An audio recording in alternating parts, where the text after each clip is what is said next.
Sometimes a man hears a voice in his head. Sometimes it's the wrong voice. Sometimes it's the right voice.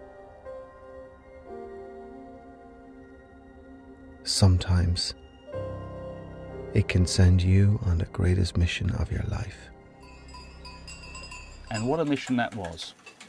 It's 2003 and I'm at work on my screenplay about a British agent, Finn Newman, sent on a mission to Afghanistan. As the story unfolds, Finn is captured by the Taliban and under torture betrays his colleague Alan, who is subsequently executed. My urge to write arose from the incredible hypocrisy of the political class in the aftermath of the 9/11 world. But it's 2004 and I'd known Alan for a year.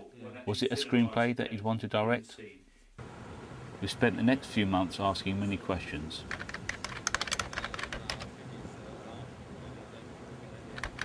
Then Alan said, let's make a film.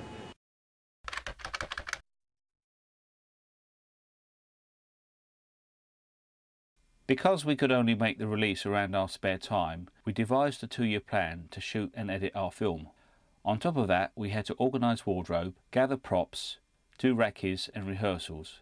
Meticulous preparation was the key. Raised by ourselves, the budget of just £6,000 had to cover payment of actors, location fees, music and catering. As we couldn't pay salaries, we needed trusted friends around. Helping us on his shift days off was John James. John Lofting contributed his spare time along with his kit.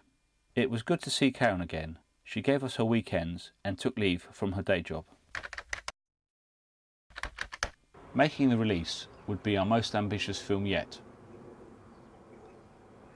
My challenge was to deliver the 40-minute film to time and on budget. Would things go belly up? Actors were chosen carefully. We had to organise auditions, arrange rehearsal time, work on performance and schedule around actors' availability. One way to make any budget go further is to ask an actor to play 2 roles, so a struggling musician was also a Taliban commander. With rehearsals behind us, the shooting schedule would take us from West London to Brighton.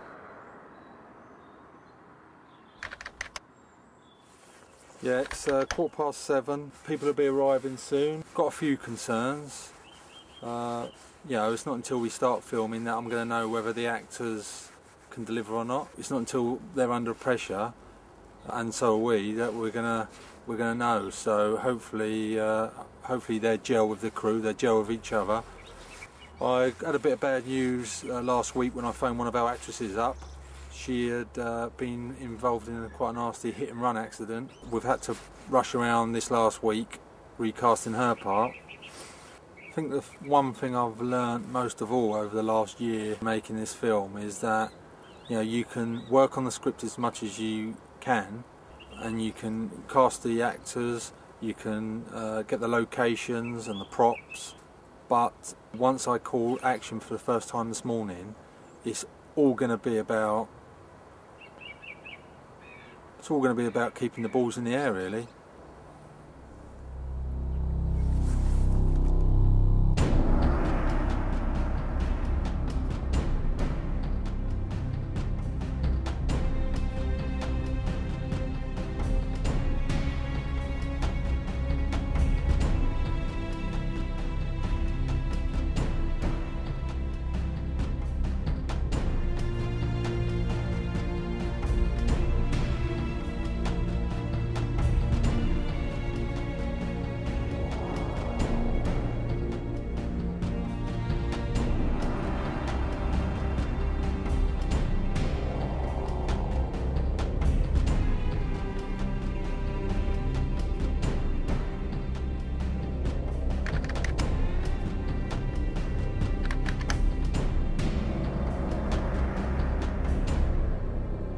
Just because we're making a low-budget film doesn't mean we overlook the value of a good score.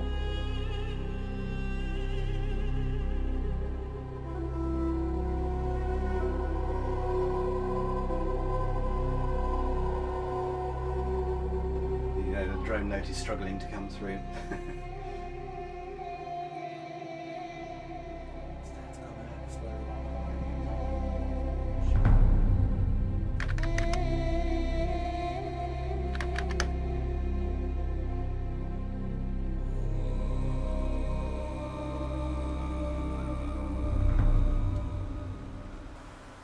While Nick continued in his studio, John worked from home. So was I part of your cover? At first. So I was a friend of Alan's. Look, I really need to talk to you. I hope you don't have any misgivings. Toombs is only a politician. Do you know how I got to the top of this slippery pole? I left school with nothing. Do you know that? Our budget is almost exhausted. Ready? So Alan had to beg for time to do the last sequence.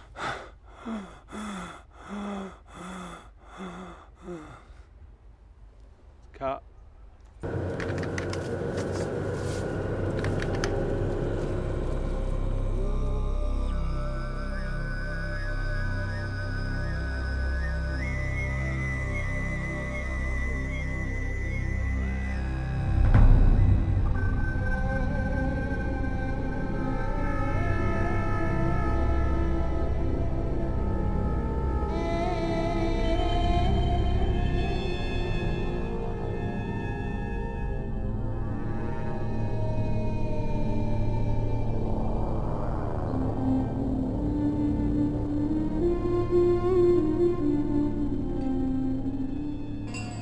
Colour grading gives our film a professional finish that we're after.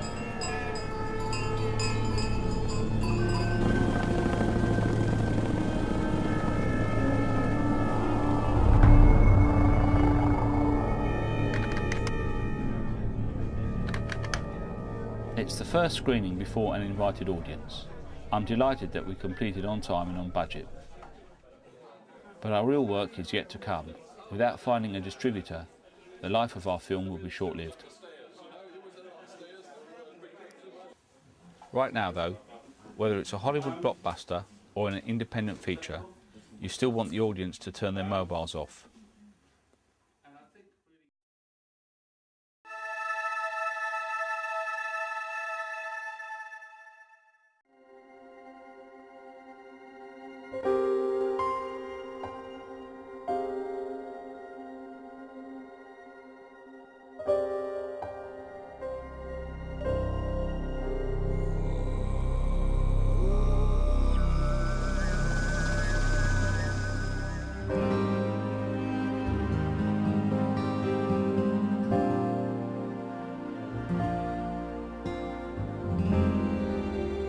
Secrets are sometimes necessary if you have to protect the public.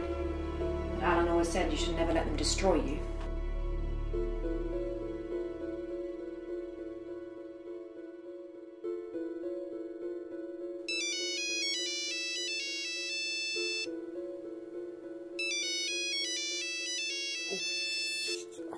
Hello?